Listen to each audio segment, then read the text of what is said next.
Hi, and welcome back to another episode of Financially Forever After. We are your hosts, Lindsey and Brett the Moneymaker Shunkwiler. We are here to give you some love, relationship tips, as well as Financial tips, financial advice on what's happening in the world today. How's the market look? What do we got going on? Moving forward. Learning terms that I sometimes do not know as well. Yes. Speaking of terms we don't know or things we don't know, I mean, there's a lot of things we don't know, but we're currently watching Adolescence. It's like a big show right now. It's really trending. A lot of people are watching it and talking about it on Netflix. Kind of give a background of it. It's how old's the kid? 13? 13 years old. 13, and he's accused of murdering a fellow girl student who's also 13, and just kind of going through.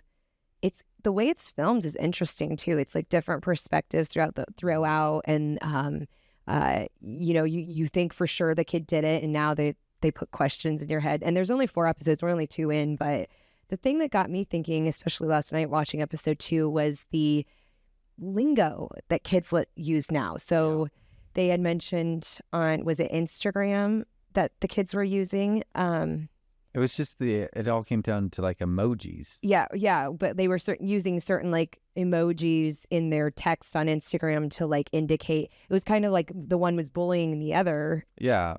And the cops didn't know. They didn't realize that lingo meant something. Like, oh yeah, they were actually bullying them. Yeah. Like, all right, well this meant this and this, and they're like, oh, exactly. I had no idea, being the older generation, exactly, that there is now a new kind of language out there, it's communicated through emojis. All online and emoji stuff. So yeah, it got me thinking. I'm like, it would be nice as parents or guardians to have like a current up-to-date class on like, because I know I follow this middle school teacher on Instagram, and he always posts like the current like things kids are saying, and I'll use it back to the kids. Like when Riz came out, or like some of those terms came out, I was using it on my kids, and they're like, how do you know that?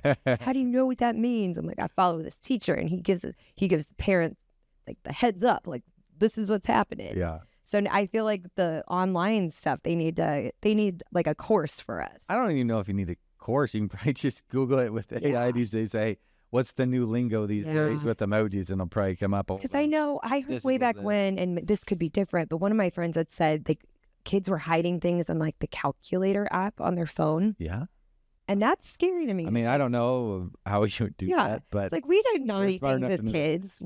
But our parents didn't know. We didn't have like internet. All you need is one tech savvy person to be able to. But we didn't have tech. We had like just ran around. I remember in high school, I got a flip phone. And T9. Yeah, T9. So what T9 is you have to hit like 3 numbers. Which our daughter has that phone right now. To get a certain letter. Yep. No emojis. And I remember my calling plan, because it was a flip phone, was I got 200 minutes for the whole month, but it was unlimited calling after 9. So that's what we did. Oh, yeah. That's right. Or like you had to call people in your circle or text. And if you weren't in the circle, then you were, sorry, you're not in you had to circle. have a certain phone Which plan. I feel nowadays, that circle thing is like the Android phones versus the Apple phones. Like I get so much like Flack. Yeah, flack. That's the word I was looking for. From my Apple friends. Like, calm down, people. Like, they're just like, you turn our group text green. Yeah, I'm like, like, all right. Okay, well, green means money, first of all, so you're welcome. Let it rain. And second of all, like, really, who cares? Is this that big a deal? Yeah. And also, Apple is currently using our chargers now. So, what up? We don't care if you use Apple or whatnot. It's like, come on, just communicate with us back. Exactly. So that just got me thinking, like how much times have changed even from when, and I know that's always the thing with each generation. Like each generation's like, well, back in my day, but yeah, that it's kind of scary to think that the bullying, especially for me, is like when we were kids, bullying is not new. No, it's been around forever. Constant. We got bullied. Kids got bullied in school. Find different ways to do it. But now. You could go home and you could kind of like disconnect from all of that. And nowadays, these kids don't have that option if they're plugged into social media, if they have internet, if it's happening online, they really have no escape from it. And that's the scary part. I mean, you can escape, in my opinion, if you make it be a certain way. And I say make it be a certain way. It's like, hey, guess what? You're home now. If you want technology time for 30 minutes, fine. That's what you get. But, if it's going to be watching TV or if it's going to be on your phone, fine. But otherwise, shut off. Right. It's got to go in airplane mode, and you can use it the rest of the night. Yeah. Don't allow them to use certain particular apps if Yeah. the apps are causing issues. You're right. Like, But it's I'm just parenting saying, too. like, if the bullying happens verbally in person, that's one thing. But even if you're not on your phone, if someone's bullying you and says mean things about you and it's out there on the internet for all to see, it's out there. Like, there's nothing you can do about that. You're So, not wrong. yeah. So that's, I think. But if you're not looking at it, like, oh, it's Yeah, 6 but to that 9, doesn't I'm mean your not friends looking aren't showing it to you. You know what I mean? So Yeah. that's just the scary part. So this show has kind of been eye-opening, especially since we have kids around that same age. Mhm. So yeah, if you haven't checked out the show, it's a very interesting watch. We're only 2 episodes in, but I'm I think it's forward only to how it 4 goes. total, so we're Yeah, halfway it's a through. short one, but yeah. Anyway, all right, well, let's get into our topics today. All right, what do you got? Today we are going to talk about how to balance a relationship and career. Okay. Yeah. We're getting this, I'm getting this information from marriage.com. So, you have a partner, maybe you're married, maybe you're not, maybe you're just getting started in life. I know, looking back when we were first getting started, you were already a financial advisor, but you worked for a big company. Mhm. And then we had our first son within a year of being married. We were young, Mhm. and you had made the decision, like, for your career to go off on your own. You thought it would be more beneficial for the family in the long run. And I don't really remember having that conversation, though. Like, did you talk with me about this, or was this something that you I just... assume that we talked about Yeah, it. I was looking back, and I was like, I assumed we did, but those big life-changing career decisions, especially if you're in a long-term relationship, I mean, they're crucial to have with your spouse, not something you want to have on your own. So looking back at that, I was like, well, I know we made that big career jump.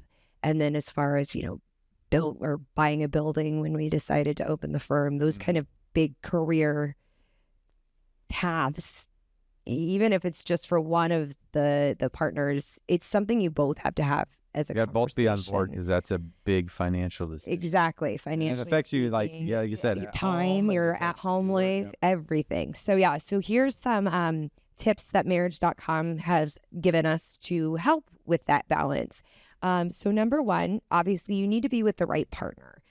That you can kind of get a good indicator of that when you're first starting to date. Like, is this person supportive? Do they support my goals? Do they support my dreams? That is a person you want to be with. So you want to ensure that you're with someone who understands what your ultimate goals are as far as a career goes. They also say to be in a relationship with someone who knows the difficulties of your career. Maybe it's going to involve a lot of time up front, and maybe there's some travel involved. So someone who understands that, yeah, maybe up front it's going to involve some sacrifice. That's important. And again, looking back on your career, that you put a lot of time in the beginning. You were gone a lot. When we first had our son, I was working a career where I had to travel a lot. And that was another kind of a strain on the relationship, especially having a newborn, having to travel. So those are all things that you got to ensure you're with the right person in that regard. I don't think it was so much a strain. It was just hey, we had to adjust our schedule some. Yeah. Like, it's not like it affected you and my relationship at all. You didn't get to see our son at the time some, and that might have affected that a little bit. Exactly. But it didn't Family affect life, us. I think it put a strain on my relationship with my baby because I was traveling and not getting to see him. It was, the hardest thing was coming home and like being gone for like 4 days and then wanting to hold him, and then he'd be like, "Daddy." I was like, "Oh." And then with the girls, I stayed home, so that was never the case. So even now our kids are teenagers, but our son is more partial to you and the girls. I mean, he's a boy too. He's a so, boy, but that's just kind of how I know, but you always like hear like mama's boy, and he came down and give you a hug. And yeah. Sometimes he's a prickly pear. Sometimes he's he's like a Sour Patch Kid. Sometimes he's sour. Sometimes he's sweet. I don't know anybody else like that at all. I think that's another Not part. a single person. We're too similar, so there's some definitely some conflict there. Number two, set healthy boundaries. So when you're getting into this career, making sure that you set up those boundaries as far as I'm not willing to negotiate on working weekends because that's my time for my family, or I have to absolutely be out of the office by 6 p.m. Setting those boundaries ahead of time so that your work environment can respect your family life is very important. So making sure also that if you're on vacation or if you're traveling with your family, that you say, this is my time with my family. I might have a dumpster fire at the office right now, but I'm on vacation. I get that. I get that wholeheartedly. I love traveling to places where it's very spotty internet or you can't access your emails because I'm like, finally, he's off his. It used to be international. Like, all right, well, I don't have it, dude, because we're now you buy the too plan. cheap to pay the $10 or $13 a day. Yeah. I'm like, oh, worth it. Gotta have it. It's just auto set up that way. Yeah, exactly. So yeah, it's nice when your partner can just unplug. And obviously there's some cases, if you're a doctor, you're a nurse, or whatever it may be, you have a career just demanding of your time. There might be times, but having that communication with your spouse, like, okay, we're on vacation, but I just need from like 8 to 9:30 every morning on this vacation to get my work stuff done, or like answer these emails, answer these calls, and then the rest of the day is your guys'. Yeah, that can be enjoyable, like knowing that I got it all done. Exactly. Then I'm good. Yep. So that you feel better about it, your spouse feels better about it, and you just establish those boundaries. Number 3 is create time for each other. So setting time aside where okay, this is my time with my partner. So you and I at night, we usually, once the kids go to bed, have an hour, half hour of just time to watch a show, or sometimes we'll play games if it's a weekend, but we just have kind of depending on the night. Sometimes not. Sometimes we fall asleep. Sometimes I'm soaking in the bath and I'm like, no, I'm good. But for the most part, I think that you and I, or we'll set up a time to, go on a date, or just have some time alone without the kids is important. So making sure you have that time together. Supporting your partner in their career path. So if your partner has ambitions, let's say they are going to get a promotion, or something's coming up where they feel super like engaged about it and they're excited. This is something that you as their partner should support and really be there for them as they're making those changes. Maybe it's a career change. I would say there's a caveat to that too, because it's like, all right, I got a promotion, but now I have to travel, or now I have to do this and this and this, and it's going to take more of my time. And just because we're making more money, that doesn't mean, okay, well, guess what? If we do this, that means you now have to take the kids here, and here, or we can't have this time that we had before. So I'm so glad you said that, babe, because you led into tip number 5. That is making decisions together. So yeah, those big decisions like that, whether you be married or just dating, those are decisions you should have a conversation about. Like, this is going to take, maybe I'm traveling, I'm gone. We have friends that the spouse lives or works in a different country, even doesn't even live in the same country. Yeah. So he's gone. He leaves Sunday, and I think he comes back usually Fridays to spend the weekends with the family. But that's a life altering change. So you really have to communicate with your spouse and say, hey, this is going to change things. This is going to change a lot. And the spouse that's home with the kids, you're making dinners every night. You're driving them around. So those are things you have to consider. Yep. Got to get on board, have that communication. Yeah, absolutely. Tip number 6, splitting household duties. Tell me about that one. I'm going to tell you about that one. Depends on the roles, right? I mean, it depends. Hey, is both the husband and the wife working an 8 to 5 job? Is it, just the husband? Is it just the wife? I think there's so many different dynamics that can come into play on that. Like for us, it's like you got the inside stuff. A lot of times I deal with the outside stuff. Yep. But, I think it just varies for every couple, because we did things differently when we were both working 8 to 5 jobs compared to... I have a little more flexibility now. Yeah. So, you're right. So it does say making sure that you assign clear roles. So like you had mentioned, you're mostly outside, I'm mostly inside. And we know that. I mean, obviously, I sometimes take out the trash. That's considered outside. And sometimes you'll do the dishes inside. we know what our roles are, but we also help each other out. So it's not like, oh my gosh, well, I took out the trash and you did even though technically I'm mostly inside, you're outside, We help out. we help out. Yeah. So but it does say to make sure that you're kind of in alignment with that, because that way, if the one spouse or partner is always doing everything and the other one's like, well, I have to work, I can't be there, that's not fair. You need to play it And I think both too ways. that, thinking about this out loud, and we've talked about it numerous times, and we make our kids do chores, but we talked in our last episode that we did about, starting them young, starting them early, Yeah. like figuring out ways to actually save money and do it smart in the efficient way. They also need to be a good, member of society, and also be a good member of the household too. Yeah. It's like, hey, guess what? Here's your set chores. You have to do this. Why? Because you're a member of the household. Which we started when they were little, and it was always like age appropriate. But as they gotten older, they've obviously more responsibilities. But yeah, that's a good. I think we need to structure it a little bit more too, and say, all right, every week you're doing this. We'll just where it's like a set Here's a time. list of the chores, once every other week. I mean, they know every day pretty much they are doing dishwasher. Almost every day they're doing their laundry. But yeah, there's definitely things we could start incorporating. It's like everybody else. We got things to work on. Yes, sir. Number 7, be ready to apologize and also forgive. I'm sorry. When your partner communicates their distress to you as far as, something that's really bothering them about you and your career, making sure that you really listen and don't get defensive about it. It's important to be open-minded and really hear what they're feeling and address that rather than getting defensive. It's like, well, you don't support my career. Maybe there's something underlying about that, and you just got to communicate to figure out what that is. Well, I was laughing a little because I had our colleague who just got engaged yesterday, which is very exciting. And he's like, hey, Brett, do you have any advice for somebody that's going to get newly married? And I responded back, I'm like, pick your battles. Yeah. And number 1, and number 2, sometimes you just apologize to move on.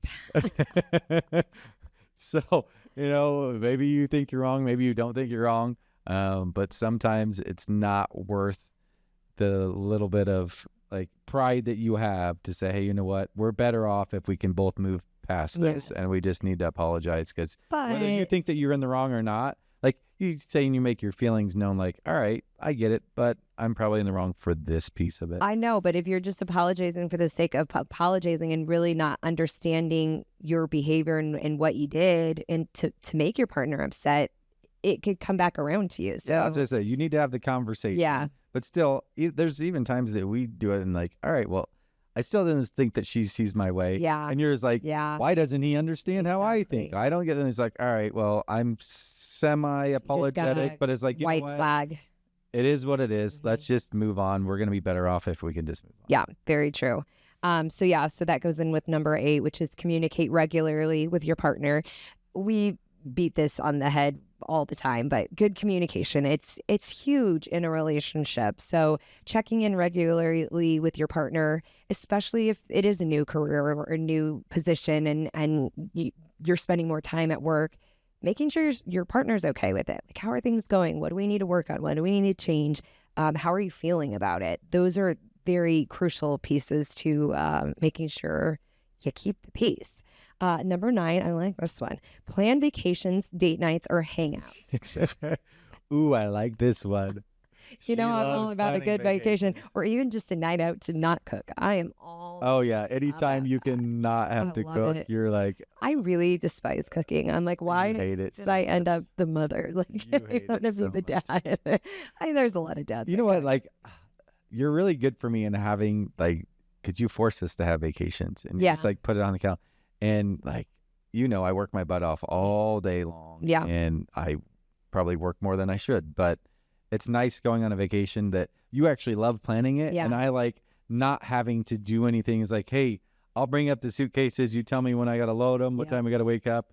You got the, because you even had like people ask you, like, where are you going? You're like, I have no idea. Yeah. And it'll literally be a day or two before I'm like, I think Georgia. What are we doing? I don't know. She's got a plan. I always tell her, like, I don't know. Just don't lose me. Like, I can't lose you. Like, I don't know where we're going. I don't know who's picking us up. You might have told me a my couple gosh, details. I'm so glad you brought that up. Someone was telling me recently, this was before, was it when we were, I don't know. They were traveling in another country Mm-hmm. and they got separated on the train. I told you this story, yeah. Oh, yeah. It was clients. Clients. They clients got of mine. separated and the wife got to the destination and the husband like lost her. Yeah. That was wild. Yeah. Kind of tell a Roger in shortened the version van, of yeah. that. Yep. You want me to remember that? Oh, I knew you. Okay, so you went, but it was something about they got separated on the train. She had all the itinerary, yes. at where they were staying, everything. So kind of like I am with us, and they got separated. He got off at the next stop because This he's like, is "Oh my years gosh." ago. So like the Didn't cell have- phones weren't. Yeah, cell phones weren't great. Didn't have figure it really out. internet. So he had to use a phone book to like try to figure out where they were staying at Calling the end of the destination. sister from back home. Yeah. And That was wild. So, that's why I say don't lose me. but nowadays I feel like with phones, like you would be able to figure Yeah. out where I am. But that was wild. Especially with the 360 app. Yeah. As long as it's you working. could track. Yeah, Wi-Fi. So then number 10, last one here is to set goals together. So you obviously set goals as a couple for how you want to move forward with your relationship, but also setting goals career-wise. Like if there's something particular, like you had wanted to go out on your own, that was a goal. You had to eventually open up your own firm. So having those goals together, working as a couple to achieve those goals is important and good a tip for keeping that work. I think it'd be a good relationship balanced. date night conversation too. It's like, all right, we're going out. Like, Mm-hmm. what do you want to do? Mm-hmm. Like, where do you want to go on vacation? What would you like to do? Yeah, very good. Okay. There you go. Keeping that work and relationship balanced and healthy and thriving. So what do you got today for us? Okay, so a few different things, but we have some financial myths. So we got by Foundation 99, they put this out and it says 7 financial myths keep you from success and security. So I just want to ask you first, can you think of any myths that you think, you know what, I've heard this before, but I don't believe this to be true. Like, I just don't believe that to be true. for like financial. Yeah, financial stuff. Well, I'm trying to think off the top of my head. I mean, obviously you always hear paying down your debt. We talked about this in the last episode, but like the myth of having no debt whatsoever or not taking out credit cards because that could lead to debt. Mhm. Also the myth of like I think we talked about this previously before, but like the more credit cards or things your credit score goes up. Yeah, so credit, and that's actually one of them. Mm-hmm. Okay, so I got it. we got seven financial myths to go over. So number 1, only wealthy people need financial education or planning. Because a lot of people think, like, I don't need a financial advisor. Like, I am not, honestly, it's like, I'm not qualified, which means like, I've always thought that people that have $1 million plus, like, they're the only ones that really needed a financial advisor. I don't make enough. I've heard that before. Mm-hmm. And I'm like, no, like everybody needs financial advice to help them out. Whether it be like, all right, well, at what point in time do you start saving for retirement? Mm-hmm. What do you think would be a good age to start saving? I mean, as soon as you start a career, I think. Yeah, I would agree. It's Well, like, I kind of know that because I'm married to you. Yeah, I don't think I would have known that otherwise. but yeah, once you start a job out of whether it be high school or college, depending on what you do, is you should find something hopefully that has some type of retirement match, 401k or pension or something of that nature that like you put money in, they match that money.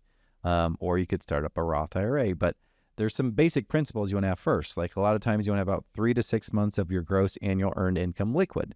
So you want to have liquid available, accessible money in case, something bad happens and you need a vehicle or washer and dryer breaks or something of that nature. So you want to have enough liquid available money there. So only wealthy people need financial education or planning. That's not true. The sooner you can get started, the better. Really, once you get out of college or start that first job would be a good time to say, all right, I need to talk to a financial person, or where do I start? Like, where do I get my feet wet at? And that's a good spot to start. Okay, number 2. You need to have a lot of extra money to plan for college or retirement. It's not true. Kind of goes back to the first one a little bit, as you can start as soon as you want to. Now, if you're planning for college, typically it's not the child that's planning for the college, it's the parent. So when do you think we should start saving for our children's education? When they are born. Well, obviously the earlier the better. And it depends, because there's a lot of different ways to do it. And the other thought is there's some people that just say, heck with them. Like, we're just trying to get by ourselves. Like, we can't save for their college. Like, I managed to go by myself. Like, they're on their own. Other people like, I want to pay fully for my children's college. I don't want to have to worry about that. Drop the mic on that one. I did. So, everybody thinks of how they want to help their child out differently, or not help their child out for college. So it's really about perspective in regards to that. But there's different, college savings plans that you can get, Nest college savings plan that you can get. There, your money can actually grow tax-free, kind of like a Roth IRA, because we know that you know how a Roth IRA works. But it's just for college. So, and you can get some tax deductions for doing that. So the sooner you can save, the better. Okay, myth number 3. You need to have significant disposable income to make investments. So it does need to be more than $5 to start saving and investing money. A lot of times there's minimums. So you need to have $2,500, $5,000, sometimes $10,000, depending on the type of account that you want to set up. But you might be able to go direct to a brokerage type of account company. Do you know what a brokerage account company would be? Do you know what that even means? I mean, I know you are a broker. I don't exactly. I mean, I think you can shop around from different companies to get them the best.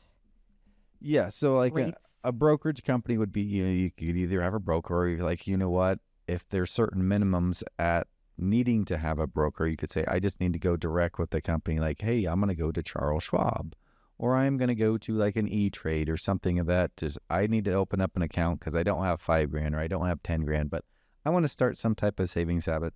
A lot of times they have lower minimums to where you can actually start saving for college or for anything else. Number 4, I actually don't agree with myth number 4. It says the myth is investing is risky. Maybe they take that as the stock market. I take it as the stock market. Yeah.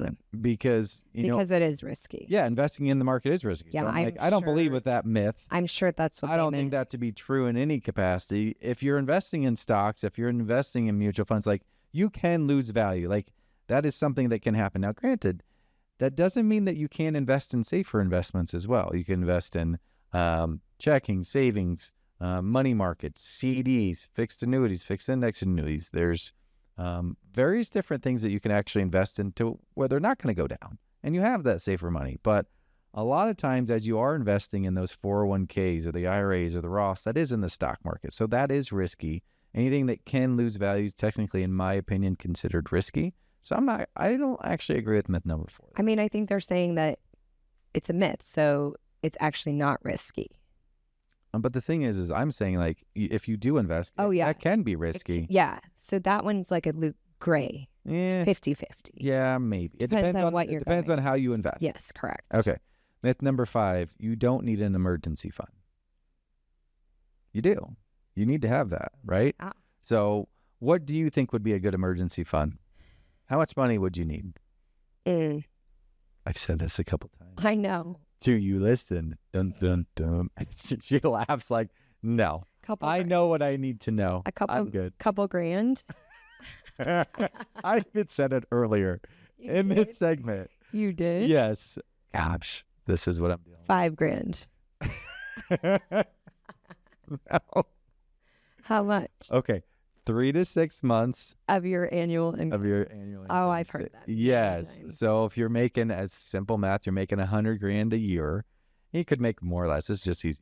Sorry to interrupt, but this just compounds why you need a financial advisor, because I know there are people like me that's like, and this is why we have financial advisors. A lot of people are like, I don't know this stuff. Just like you, like, I don't, like, just tell me what to do.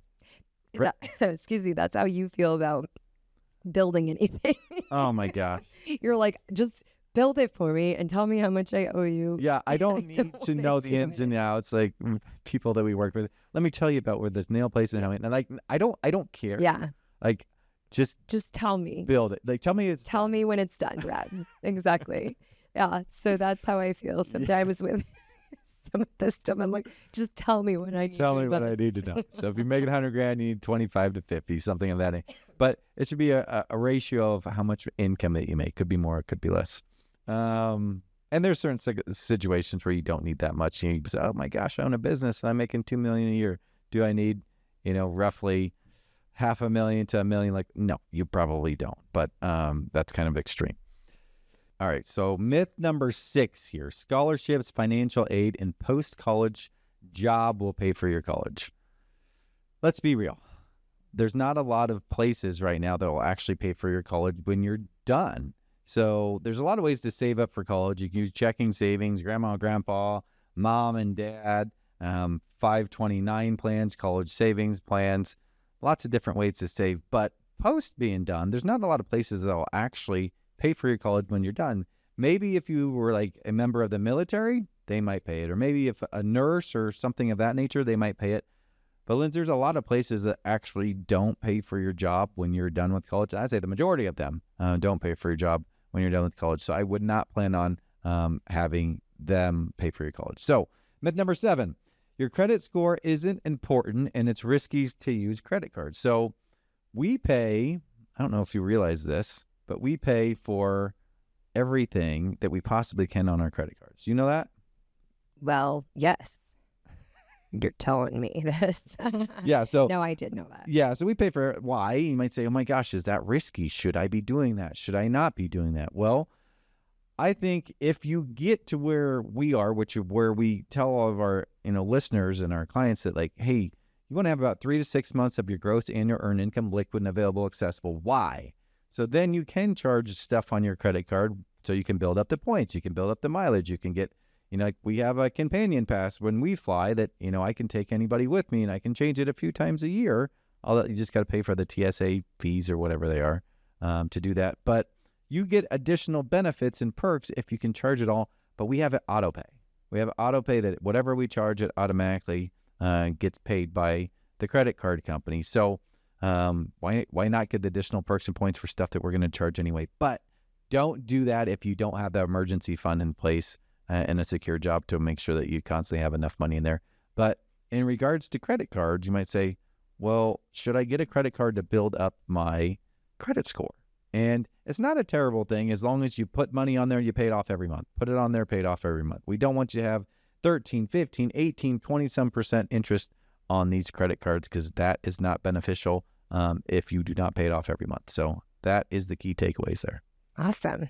Good information. Thanks, babe. Yeah. And if people have questions, maybe they want to ask further questions regarding the credit card stuff or any other questions, financially speaking, where can they ask those questions? Go to the website, financiallyforeveraafter.com. You can leave a comment, leave a question. You can apply for a 15-minute coaching session with myself, and I will hop on with you and talk for 15 minutes about whatever topic financially related that you have.